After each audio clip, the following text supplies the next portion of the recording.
pekerjaan terbuka, pendapatan meningkat. Yang ilegal itu yang diuntungkan atau orang yang punya kuasa. Dulu sama yang sekarang jauh beda.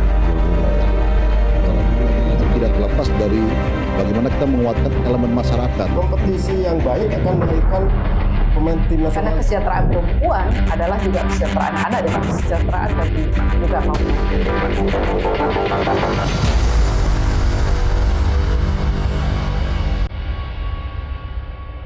Masalah kanun syariah ini. Iya. Bagaimana Ustaz melihatnya? Dari waktu ke waktu semakin mempertegas kecurigaan kita bahwa sebenarnya memang pemerintah pusat itu nggak pernah ikhlas. Tetapi memang ternyata kita orang Aceh ini yang bodoh. Jadi kita sebenarnya bukan dipengut, memang ngut. Sekuat apapun pemerintah pusat untuk menekan, kalau tidak direspon oleh DPRA itu kan tidak bisa diubah. Ya. Maka tinggal pertanyaannya, bagaimana kita yang di Aceh ini kompak atau tidak kompak?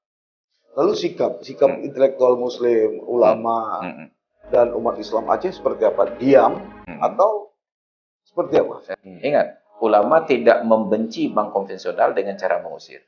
Tetapi ketika dalam kasus tertentu bank konvensional sudah tidak ada di Aceh, orang yang mengundang bank konvensional datang kemari itu akan menjadi musuh bersama bagi para ulama.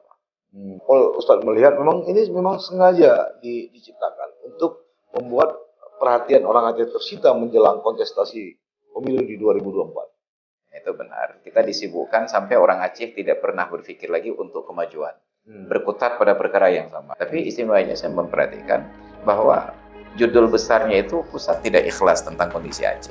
Kira-kira menurut Ustaz seberapa besar daya tahan DPRA kita? Saya tidak melihat bahwa DPR kita itu punya resistensi. Bahwa kemarin itu bertahan bukan karena DPR. Karena ada gelombang di belakangnya. Andai kata publik diam, itu DPR sudah berjalan.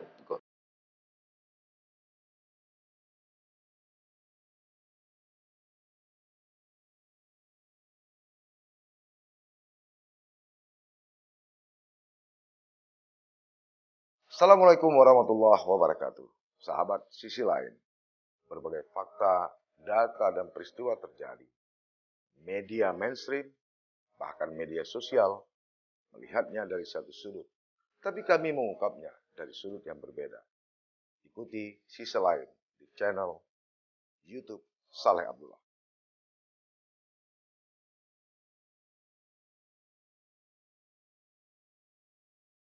Assalamualaikum warahmatullahi wabarakatuh. Sahabat Sisi Lain, usai terjadi pro dan kontra terkait masalah sosok penjabat Gubernur Aceh yang menuai kegaduhan beberapa waktu lalu, kini muncul potensi kegaduhan baru. Ini atau pemantiknya adalah Kepala Eksekutif Pengawas Perbankan dari Otoritas Jasa Keuangan atau OJK, Dian Ediana Ray. Rabu 12 Juli lalu di gedung DPR RI Senayan Jakarta, Dian atas nama OJK memberi lampu hijau terkait rencana bank konvensional bisa beroperasi kembali di Provinsi Aceh. Hal itu dilakukan dengan merevisi Kanun nomor 11 tahun 2018 tentang lembaga keuangan syariah. Apakah ini kebetulan atau memang ada skenario yang struktur dan sistematis untuk memecah belah rakyat Aceh yang dimainkan oleh elit Jakarta melalui pejabat Gubernur Ahmad Marzuki? Ini ada benang merahnya. 3 bulan setelah dilantik pada periode pertama sebagai pejabat Gubernur Aceh, Ahmad Marzuki mengirim surat kepada DPR Aceh, surat usulan agar merevisi Kanun LKS tadi. Ini baru ketahuan 7 bulan kemudian. Nah, 5 Juli lalu Ahmad Marzuki dilantik atau ditunjuk oleh Presiden Jokowi untuk menjadi pejabat Gubernur Aceh pada tahun kedua. Dan hari ini 13 Juli atau katakanlah beberapa hari kemudian atau 12 hari kemudian muncul pernyataan dari pejabat OJK. Saya tidak mau berandai-andai dan kita tidak masuk ke politik, tapi kita coba fokus malam ini untuk persoalan kanun lembaga syariah ini. Saya kembali mengundang Ustadz Mas LC, seorang ulama yang kalau menurut saya beliau adalah ulama yang sangat progresif, kritis dengan situasi dan kondisi yang ada. Saya umur 55 tahun, baru di usia 55 tahun saya menemukan sosok ulama muda seperti Pak Masrul. Assalamualaikum Ustaz. Waalaikumsalam warahmatullahi wabarakatuh. Ustaz, ini kalaulah boleh saya bilang sudah mulai 2 hari ini sudah mulai sayup-sayup. Ada pemantik kegaduhan baru. Iya. Masalah kanun syariah ini. Iya. Bagaimana Ustaz melihatnya ini? Iya, bismillahirrahmanirrahim. Assalamualaikum warahmatullahi wabarakatuh. Waalaikumsalam warahmatullahi wabarakatuh. Alhamdulillah wassalatu wassalamu ala Rasulillah sayyidina wa maulana Muhammadin ibni Abdillah wa ala alihi wa sahbihi wa mawalah wa ba'duh. Alhamdulillah, syukur kehadirat Allah, salawat dan salam kepada Rasulullah, keluarga dan sahabat beliau sekalian. Jadi melihat kondisi Aceh ini dari waktu ke waktu semakin mempertegas kecurigaan kita bahwa sebenarnya memang pemerintah pusat itu nggak pernah ikhlas ke Aceh. Satu persatu kelihatan. Seiring waktu, sejak dari masa Presiden Soekarno sampai yang sekarang, mulai dari insinyur sampai ke insinyur. Yeah.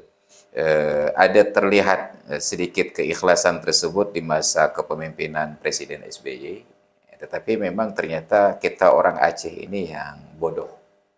Jadi kita sebenarnya bukan dipengut, memang ngut. Jadi kalau pengut, urengut itu pekerjaan mubazir. Yeah. Saya teringat dalam sebuah momen ketika Presiden SBY itu membuka ruang kepada Gubernur Aceh saat itu, Gubernur definitif, Dr. Hewan Irwandi Yusuf. Yeah. Aceh silahkan minta apapun selain merdeka. Dan ternyata permintaannya permintaan tentang tetek bengek saja. Nggak ada sesuatu yang sangat monumental dan yang sangat-sangat mendasar. Padahal kalau minta saja misalnya kembalikan semua hak-hak adat Aceh, maka udah selesai konflik tentang Belang Padang dan lain sebagainya. Tapi ternyata itu tidak direspon dengan baik, karena memang kita ngut, bukan dipengut ya. Jadi nggak ada keikhlasan tersebut. Tapi tidak berjalan, tidak direspon dengan baik. Kemudian terjadi di periode sekarang. Kalau melihat secara pribadi, kesan kita memang luar biasa. Presiden yang sekarang itu hampir bolak-balik ke Aceh. Dari semua presiden Republik Indonesia yang berkuasa di negeri ini, beliau ini yang paling sering ke Aceh. Tapi luar biasanya justru lebih rusak Aceh di masa sekarang. Ini lebih sering dan lebih rusak. Lebih rusak. Yeah. Pertanyaannya, apakah beliau datang untuk merusak? Atau beliau datang memang normatif sebagai pemimpin, tetapi kita yang di Aceh ini yang memang sudah sangat rusak. Yeah.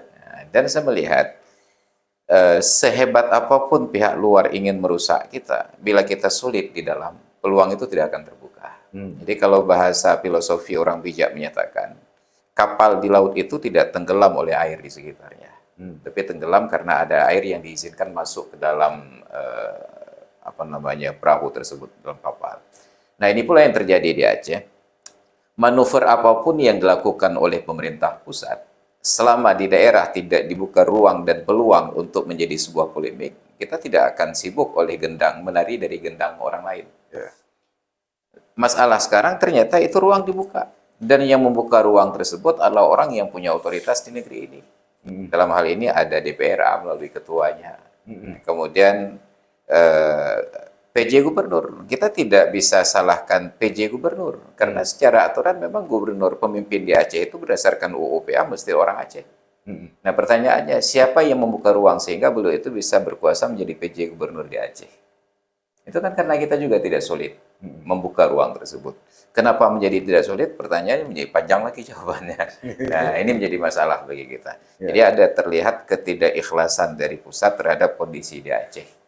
Jadi menyikapi kondisi tentang kanun LKS, sekuat apapun pemerintah pusat untuk menekan, kalau tidak direspon oleh DPRA, itu kan tidak bisa diubah. Maka tinggal pertanyaannya, bagaimana kita yang di Aceh ini, kompak atau tidak kompak? Ustadz sendiri menginginkan DPRA tidak mau merubah, walaupun ada pernyataan dari OJK itu. Iya. sekalipun barangkali ada oknum-oknum tertentu di DPRA ada keinginan untuk mengubah, Ya. harusnya kasus ini dilihat dari sudut pandang berbeda. Ini bukan tentang keinginan untuk sama-sama ingin mengubah, tetapi ini ada orang-orang oknum orang di pusat yang tidak punya kewenangan di tempat tersebut ingin mengutak-atik sebuah kewenangan yang ada di Aceh. Ya. Jadi misalnya saya punya sebuah keinginan untuk berbuat jahat kepada seseorang. Pak Saleh juga punya keinginan yang sama untuk orang tersebut. Tetapi karena saya punya ego, saya tidak ingin dimanfaatkan oleh Pak Saleh untuk berbuat jahat ke dia. Maka saya akan menunda keinginan tersebut. Itu kalau saya punya harga diri. Tapi pertanyaannya, apakah DPRA Aceh melalui ketuanya itu punya harga diri? Sehingga provokasi orang lain kita dijadikan alat untuk melakukan keinginan orang lain. Mungkin kita punya keinginan yang sama. Tapi masalahnya saat kita berbuat itu bukan motif datang dari kita. Motif datang dari orang lain. Ini sebenarnya yang harus dipertimbangkan oleh orang-orang yang berkuasa di negeri ini. Ya. Salah satu alasan dari OJK itu seharusnya mengutip ini Ustadz. Yeah. Seharusnya memang konversi bank syariah itu tidak bisa dipaksakan. Lebih baik itu natural saja masyarakat pengguna nantinya. Kalau masyarakat akan suka silahkan dipakai. Kalau masyarakat tidak suka bank konvensional juga akan tutup sendiri. Yeah. Bank konvensional itu. Iya. Nah, Perka- begitu sederhana gitu. Iya. Perkara itu kan dalam diskusi kita sebelumnya sudah terjawab. Udah jawab. Artinya para ulama di Aceh tidak memaksa bank konvensional terusir. Kanun LKS juga tidak memaksa bank konvensional diusir. Tetapi kanun LKS mengamanahkan pengarus utamaan transaksi keuangan itu lewat lembaga keuangan dengan cara-cara yang syariah. Jadi dengan seleksi alam, ketika bank-bank konvensional ini kurang pasarnya, mereka akan keluar pelan-pelan. Masalah yang terjadi sekarang ini bukan tentang proses mundur ke belakang, tetapi keinginan untuk mengembalikan bank konvensional. Kita sudah bicarakan dulu bahwa keberadaan bank konvensional tidak ada prinsip dalam ajaran Islam itu mengusir pelaku kejahatan, tetapi mendakwahkan orang-orang untuk tidak melakukan kejahatan. Otomatis pelaku-pelaku kejahatan berkurang pasar, mereka pindah. Nah, ini masalahnya ketika kejahatan tersebut sudah tidak ada, kita undang lagi. Ini menjadi bermasalah dan itu pada para ulama. Nah, pertanyaan kita dulu, siapa yang mengusir bank konvensional? Ternyata bukan ulama. Ulama tidak punya kekuatan untuk mengusir. Yang mengusir mereka siapa? DPRA. Nah, ketika sudah terusir berdasarkan UU, maka tidak ada ruang lagi untuk kembali kecuali dengan merevisi UU. Undang-undang itu direvisi. Nah, DPRA punya keinginan, tetapi mereka agak malu-malu. Lalu diprovokasi sedikit dari pusat, mereka merasa punya kekuatan. Ini yang kita sedihkan. Lalu sikap intelektual Muslim, ulama, dan umat Islam Aceh seperti apa? Diam atau seperti apa menghadapi situasi? Saya tidak berbicara dalam kapasitas kelembagaan karena memang tidak dilibatkan secara kelembagaan. Kita bukan di MPU, baik provinsi, kabupaten, bahkan tidak di kecamatan. Cuma kita paham pola pikir guru-guru kita para ulama. Kalau memang bank konvensional itu identik dengan riba, maaf, ketika memang identik dengan riba, karena kita juga harus membuka pemahaman bahwa di luar negeri sekarang ini bank-bank konvensional itu tidak lagi membasiskan keuntungannya itu kepada riba, mereka lebih kepada jasa.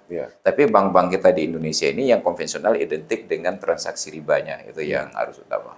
Maka tetap para ulama akan bersuara keras untuk menentang diundangnya kembali bank konvensional. Ingat, ulama tidak membenci bank konvensional dengan cara mengusir.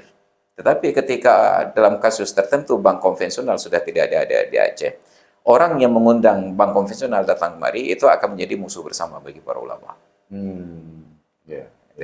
Nah, ini kembali lagi saya mengutip pendapat dari yang mewakili OJK. Dia mengatakan kita ingin melihat bank-bank syariah ke depan itu rata-rata kuat. Jadi BSI tidak boleh menjadi pemain sendiri, itu terlalu besar sendiri. Kita ingin melihat 2 atau 3 bank lain yang kira-kira akan seukuran BSI. Artinya kalau ingin menciptakan kompetitor bagi BSI, artinya kan mengundang lebih banyak bank syariah, bukan memanggil bank konvensional. Jadi persaingan itu kan dari kelas yang sama. Yang kelas bulu dengan kelas bulu. Mau diambil bank syariah dari Arab juga nggak masalah. Gitu ya. Ini pertanyaannya, bukankah otoritas jasa keuangan itu sedang menggugat pekerjaan presiden pemimpinnya? Karena dulu ada persaingan, ada beberapa bank syariah. Ada BRI Syariah, ada BNI Syariah, ada Mandiri Syariah. Pertanyaannya, yang menjadikan bank itu satu siapa? Itu kan yang melantik OJK. Ini OJK sedang melawan pimpinannya, dia sedang melawan presiden. Ya, Aceh tidak bermasalah dengan ada banyaknya bank syariah, justru itu lebih sehat, lebih kompetitif, lebih produktif. Lalu siapa yang merusak kompetisi tersebut? Presiden yang menginginkan tiga bank besar ini, tiga bank syariah besar ini merger menjadi satu bank besar.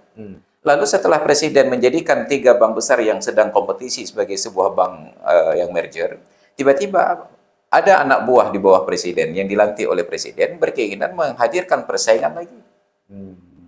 Ini kan anak buah yang tidak paham pimpinan ini. Setelah dibesarkan, dibunuh. Ini aneh ini. Kalau tidak berkembang pun dibilang, ini kan bukti bank syariah juga nggak laku. Jadi harusnya kan ada kompetisi tiga bank besar tadi. Ini konsep yang kita nggak tahu permainan apa yang sedang mereka lakukan. Jadi ibarat kalau kita nonton film kejahatan kriminal, itu ada polisi yang menginterogasi, mereka bermain, ada polisi baik, ada polisi jahat. Padahal dua-duanya polisi baik. Cuma berlakuan seolah-olah dia polisi jahat untuk menginterogasi. Mungkin demikian juga pejabat di pusat ini, ada yang berlagak sebagai pejabat baik, ada sebagai perusaknya. Agar terlihat siapa jadi pahlawan nantinya.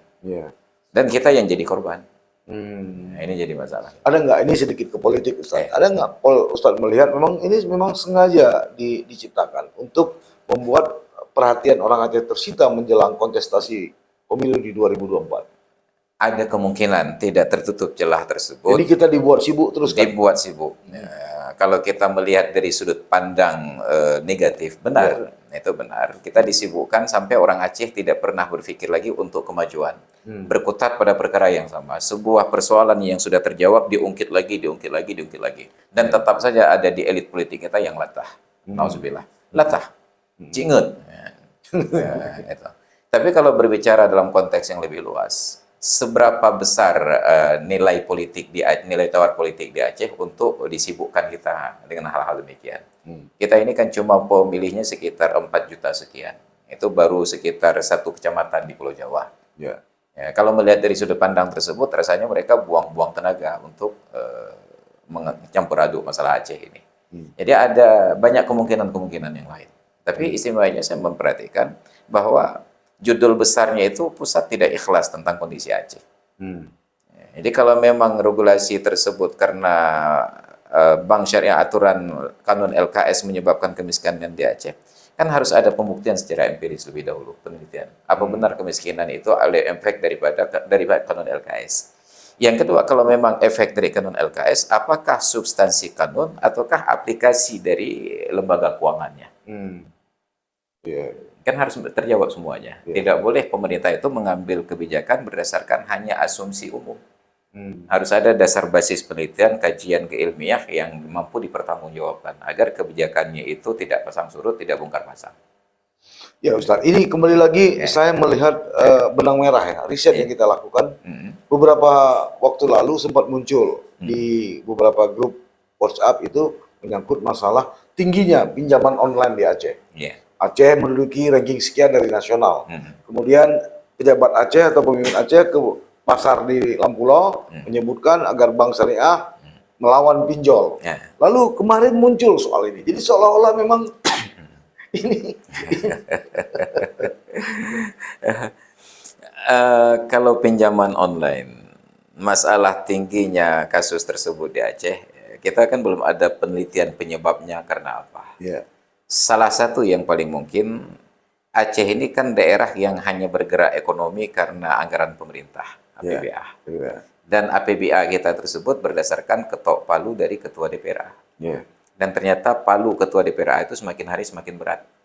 Makin telat di ketok palu. Ketika ekonomi melambat, maka tidak ada perputaran ekonomi dalam masyarakat. Kita nggak ada manufaktur, kita nggak punya pabrik di Aceh. Ada pabrik sirup kurnia udah lari ke Medan. Ada pabrik gula dulunya Ciot Gede, tinggal bekasnya saja. Yang tinggal sekarang cuma pabrik semen saja. Itu yang SBA, Solusi Bangunan Dallas. Kemudian nggak ada lagi manufaktur yang lain. Kalau di daerah lain mereka masih punya manufaktur, masih ada usaha. Maka yang aman hidup di Aceh hanya pegawai negeri. Karena mereka dapatkan gaji. Jadi dalam kondisi ekonomi yang tidak berputar, maka solusi singkat adalah interaksi dengan pinjaman online. ditambah dengan butanya wawasan masyarakat, ketidakpahaman mereka tentang transaksi digital. Pikirannya sederhana saja, ini orang nggak kenal kita di mana dikirim uang, kan gampang saja kita berutang, nggak bayar nggak apa-apa. Kemudian persoalan berikutnya bahwa orang-orang Aceh sekarang sudah tidak paham lagi tentang syariah.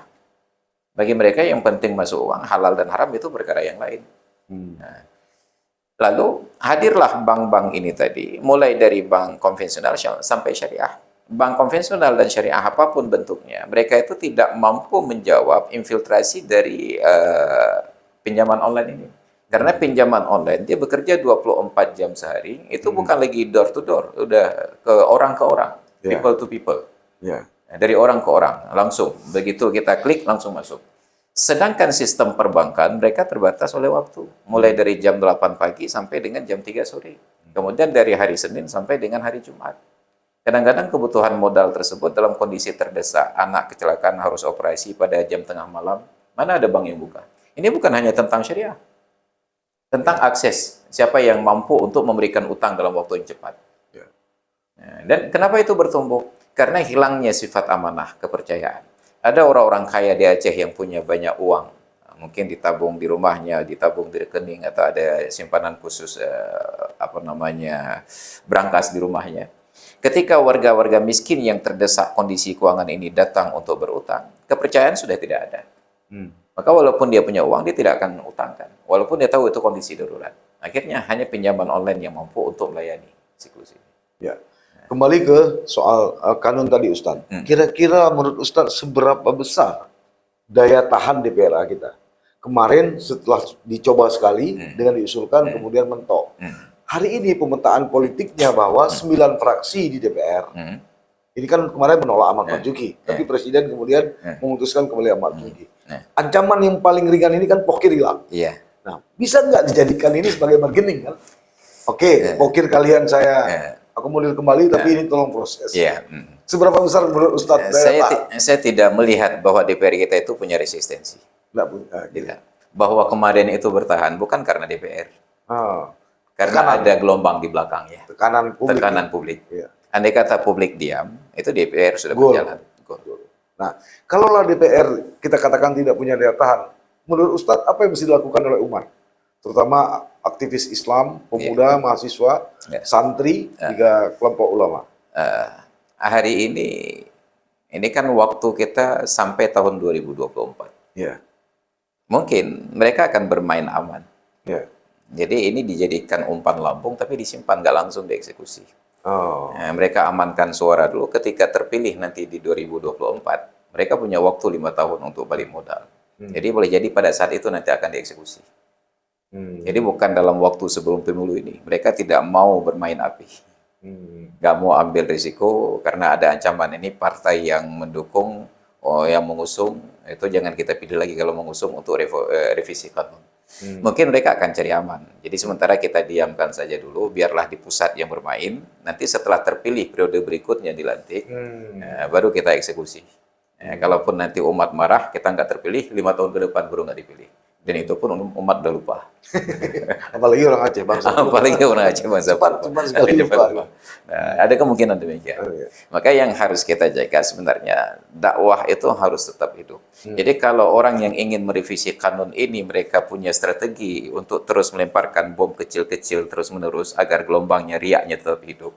Lalu kenapa orang yang ingin bertahan agar kanun itu tidak direvisi, menghidupkan strategi yang sama? Kita hidupkan dakwah untuk terus-menerus mengingatkan, jangan pernah lengah bahwa ini tetap ada serangan. Sama seperti Orde Baru dulu mempersiapkan antisipasi tentang kebangkitan PKI. Bahaya laten PKI. Diajarkan terus-menerus bahwa ini akan muncul PKI, akan muncul PKI. Pada saat itu kita tidak membayangkan bahwa PKI akan muncul kembali. Tapi sekarang betapa orang dengan bangga katakan saya anak PKI. Nah, jadi kita juga harus punya konsep yang sama ketika menghadapi tekanan dari revisi kanun LKS. Karena kanun ini sudah sangat matang. Kanun ini bukan ujuk-ujuk tiba-tiba hadir. Bahwa bank konvensional terusir itu bukan efek dari kanun. Itu adalah dari anggota dewan yang ngen itu tadi.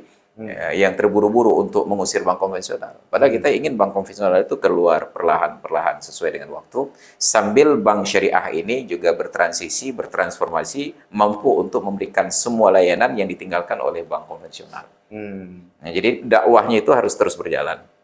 Ada semacam kurikulum khusus untuk mengingatkan masyarakat di dalam dakwah umum, apakah dakwah maulid, dakwah Ramadan, khutbah, untuk terus mengingatkan kita bahwa ini ada ancaman tentang kanun LKS pada satu sisi.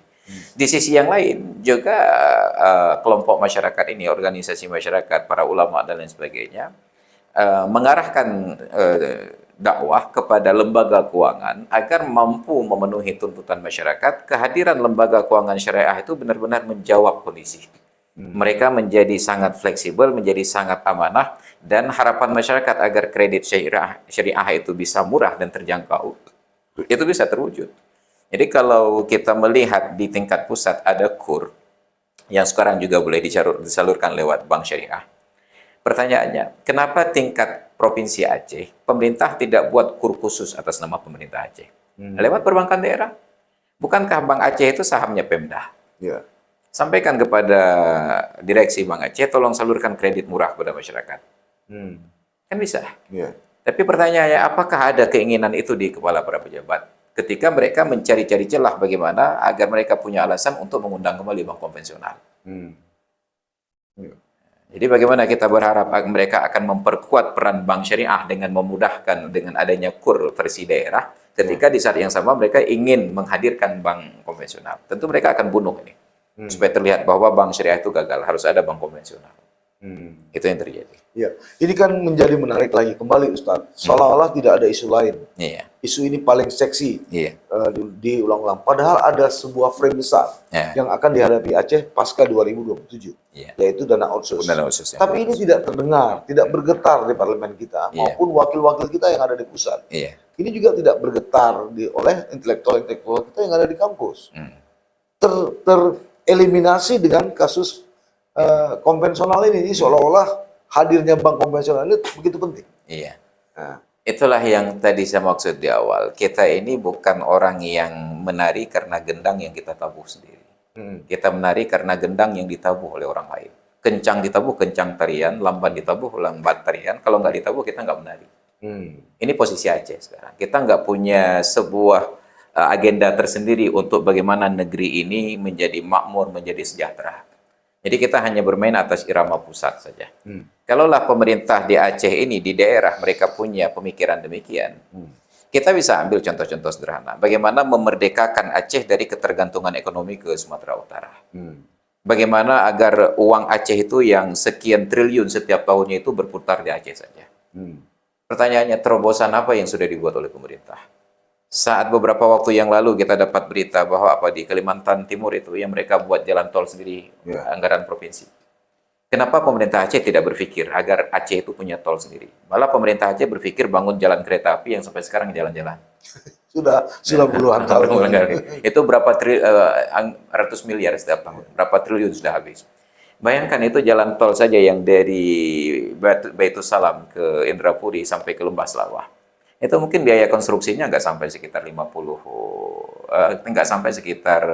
triliun. Tetapi bayangkan ekonomi yang berputar di situ. Sampai ke anak cucu. Tapi pemerintah Aceh, pemimpin Aceh ini tidak ada yang berpikir untuk keberlanjutan itu. Mereka berpikir bahwa dana ini tidak akan habis-habis, walaupun jangka waktu sudah tertulis. Sampai tahun 2027 ya? 27. Tahun 2027. Ya. Ini yang tinggal 1% ini saja kita udah kelimpungan. Jadi tidak ada pemikiran pemerintah tentang bahaya yang benar-benar terlihat di depan, karena mereka tidak pernah berpikir tentang anak cucu. Yang dipikirkan yang penting sekarang saya kaya. Saya bisa wariskan yang sekarang itu yang saya makan. Itu yang saya makan. Bahwa bagaimana nanti anak cucu saya, silakan mereka beradaptasi. Dan itu bukan hanya di pemerintah. Hampir semua elemen masyarakat tidak pernah berpikir tentang generasi yang akan datang. Tidak terkecuali mungkin di lingkungan keagamaan seperti kami yang bergerak di bidang dakwah agama. Yang kami pikir hanya tentang kehidupan sekarang. Ya. Ustadz, saya ini agak sedikit melenceng. Ustadz, Iya. Saya juga menduga jangan-jangan ini ada skenario besar dari para bandar narkoba dan koruptor. Sebab mereka nggak mungkin simpan uang di bank konvensional. Iya. Dengan tidak adanya bank konvensional di Aceh, mereka merepotkan transaksional. Iya. Kira-kira Ustaz membaca nggak ini di balik ini?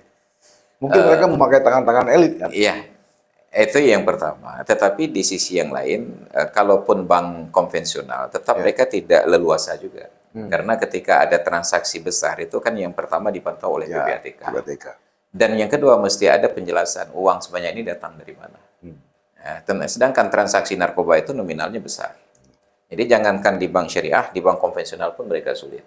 Terlacak. Jadi itu agak kecil kemungkinan. Bukan tidak ada, agak kecil kemungkinan. Di bank syariah lebih kecil lagi kemungkinan. Karena bank syariah itu bahkan pembiayaannya pun harus kepada proyek-proyek yang halal. Yang syubhat saja menjadi bermasalah. Makanya karena kasus di Aceh agak sedikit rumit, salah satu rumitnya adalah orang Aceh ini kan perokok besar, perokok hebat. Sampai perusahaan sekelas Haji Muhammad S itu saja harus buka cabang di Aceh. Padahal populasi di Aceh cuma 5 juta jiwa.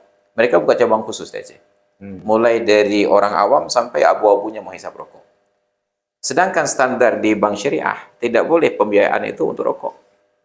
Jadi untuk Aceh dibuat pengecualian terpaksa. Kenapa? Karena tuntutan keadaan tadi. Jadi makanya bank syariah itu menjadi lebih sempit lagi peluang untuk orang-orang yang narkoba ini berinteraksi.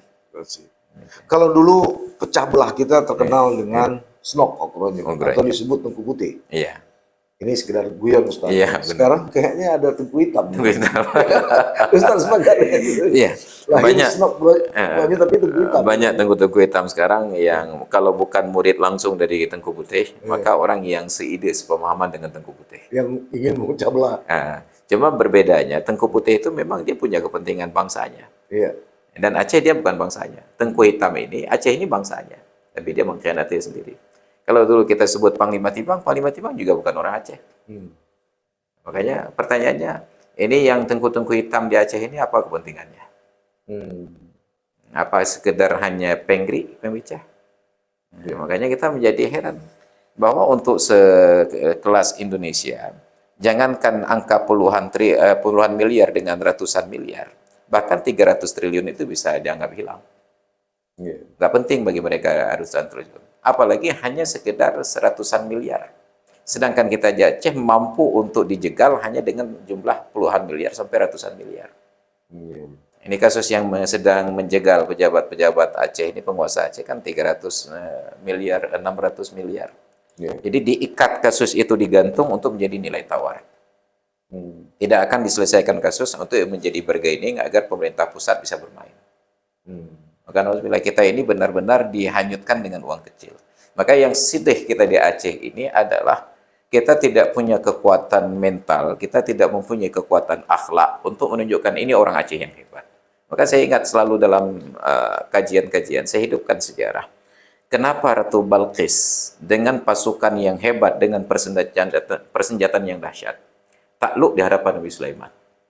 Padahal ketika Nabi Sulaiman kirimkan surat, Allah ta'lu alayya wa'tuni muslimin. Jangan menyombongkan diri terhadap saya, datang mari berserah diri. Ditanyakan kepada para penasihat-penasihat di sana, bagaimana pendapat kalian tentang surat ini? Apa jawaban para pembesarnya? Nahnu ulu quwwatin wa ba'sin syadid.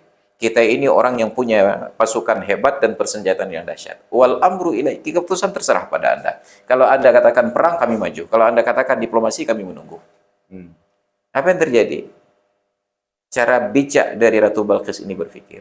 Sebelum dia terjun ke medan perang menghadapi musuh yang belum dia tahu kekuatan, dia katakan kita diplomasi dulu. Inni mursilatun ilaihim bihadiyatin fanadhiratun bima yarsul mursalun. Saya akan kirimkan hadiah-hadiah kepadanya. Nanti kita tunggu respon dari tim yang bawa hadiah ini, delegasi ini. Maka dikirimlah hadiah. Itu luar biasa jumlah hadiah. Dalam riwayat tafsir dikatakan, kepala rombongan sudah sampai ke istana Nabi Sulaiman, belakang itu masih di istana Ratu Balqis. Saking panjangnya yang membawa hadiah. Apa yang terjadi? Nabi Sulaiman tolak mentah-mentah. Fama atani Allahu khairum mimma atakum. Pemberian Allah kepadaku lebih baik daripada yang Allah beri ke kalian. Walakinnakum bihadiyatikum tafrahun. Tapi kalian dengan hadiah kecil ini mau menyombongkan diri. Pulang kalian ke negeri kalian, seakan datang dengan pasukan yang tidak sanggup kalian hadapi. Utusan delegasi ini belum melihat jumlah pasukan, jenis persenjataan. Tapi ketika mereka pulang lapor ke Ratu Balqis, Ratu Balkis tidak ngeri terhadap pasukannya. Nah, Ratu Balkis tidak bertanya persenjataannya. Ratu Balkis hanya mengambil sebuah kesimpulan. Seorang pemimpin yang tidak bisa disogok tidak akan bisa dikalahkan. Dia nggak ngelihat kekuatan perang. Tidak melihat kekuatan perangnya. Dia hanya melihat kekuatan moral dari pemimpinnya. Pemimpin yang tidak bisa disogok tidak akan bisa dikalahkan. Padahal kan nggak ada utusan tadi yang menjadi mata-mata untuk mengintai bagaimana persenjataan perangnya, bagaimana pasukan perangnya, bagaimana seragamnya, bagaimana latihannya. Hanya melihat spiritual, akhlak dari Nabi Sulaiman. Begitu terbukti bahwa Nabi Sulaiman menolak hadiah, tidak bisa disogok, langsung Ratu Balkis menyerah. Apa prinsip paling mendasar? Pemimpin yang tidak bisa disogok, tidak bisa dikalahkan. Tapi di Aceh tidak ada pemimpin yang tidak bisa disogok. Dan sejarah membuktikan ketika dulu pemimpin kita, orang-orang tua kita tidak mampu disogok Belanda, tidak mampu dikalahkan. Tidak mampu dikalahkan. Tapi sekarang dengan mudah mampu dikalahkan. Padahal yang ada di tanah Aceh ini jauh lebih baik Allah berikan daripada sogok yang datang dari luar. Kalaulah kita kompak untuk menggarap negeri ini dengan maksimal, maka angka-angka yang dibantu dari pusat dengan dana otsus dan lain sebagainya itu kalah jauh dari kemampuan kita untuk kelola ekonomi sendiri. Dan itu pun uang kita ini. Itu uang kita. Tapi tidak ada yang berpikir demikian. Kita sudah merasa nyaman dengan diberikan saja. Maka terlihat filosofi orang Aceh lebih senang sebagai orang yang bekerja terima gaji daripada sebagai seorang pemilik perusahaan. Makanya cita-cita terbesar kita jadi PNS, bukan jadi pengusaha. Ya, Ustaz. Artinya kalau dikatakan bahwa Aceh tidak pernah dijajah, selain memiliki armada perang yang kuat, tapi memang pemimpinnya Mentalnya kuat. mentalnya kuat. Tidak bisa menerima suap oleh Belanda. Gitu. Tidak bisa disogok oleh Belanda. Kalau kita lihat baca-baca buku atau film Laksamana Malayati, Cut Nyadin malah nggak bisa disogok. Tapi begitu ada disogok, ada pula rekan Cut Nyadin yang berkhianat. Yang berkhianat pada Belanda. Menunjukkan dengan alasan sembunyi. sangat Kasihan kasihan kepada. Baik Ustaz, ini penuh hikmah. Sahabat sisi lain itu tadi perbincangan kami bersama Ustadz Nasrul Aidi LC, seorang kalau saya mengatakan bukan ulama kritis, tapi lebih dari itu, ulama progresif. Kami tidak mengambil kesimpulan, Andalah yang berhak mengambil kesimpulan. Cuma saya hanya ingin sedikit menyentil bahwa kalau dulu Aceh terpecah belah karena seorang orientalis berbangsa Belanda yaitu Snok Okronyo atau dengan sebutan Teku Putih, ternyata sekarang banyak teku-teku hitam yang menjadi agen-agen itu memecah belah bangsa Aceh ini. Terima kasih, sampai bertemu. Assalamualaikum warahmatullahi wabarakatuh.